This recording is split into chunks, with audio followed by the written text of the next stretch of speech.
नमस्कार दोस्तों, कैसे हो आप सब। उम्मीद आप सब बहुत अच्छे होंगे। दोस्तों, पंजाब और हरियाणा हाई कोर्ट की तरफ से एक नोटिस जारी हुआ है अभी 24 तारीख को। तो इसमें जो ट्रांसलेटर भर्ती 2025 के टाइपिंग टेस्ट का रिजल्ट आ गया है। इसमें दो पोस्ट थी, ट्रांसलेटर हिंदी और ट्रांसलेटर पंजाबी। अगर हम ट्रांसलेटर हिंदी की बात करें, डिपार्टमेंटल पोस्ट के लिए जो रोल नंबर सेलेक्ट हुए हैं, जो उम्मीदवार इसमें सफल हुए हैं, तो उनमें रोल नंबर 4, 8, 9, 19 और 20 हैं।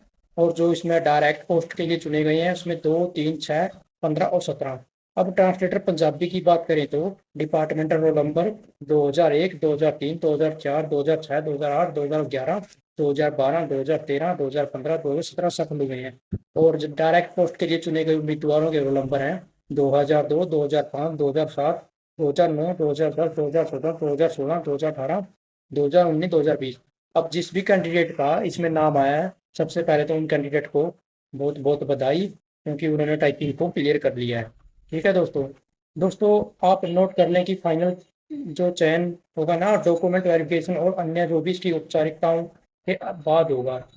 पूरा रिजल्ट आप स्क्रीन पे देख सकते हैं। वीडियो को लाइक करें और सब्सक्राइब करें, ताकि आपको और आगे की नई अपडेट मिल सकें। ठीक है दोस्तों। उम्मीद है आप सभी को जानकारी अच्छी लगी होगी, अच्छे से समझ गए होंगे। ठीक है दोस्तों, अब सभी भर्तियों के रिजल्ट आ रहे हैं एक एक करके। उम्मीद है जो वीपीएन का एग्जाम होता है उसका भी रिजल्ट जल्दी आएगा। तो दोस्तों, सबसे पहले अपडेट पाने के लिए आप चैनल को लाइक और सब्सक्राइब कर सकते हो। धन्यवाद। जय हिंद।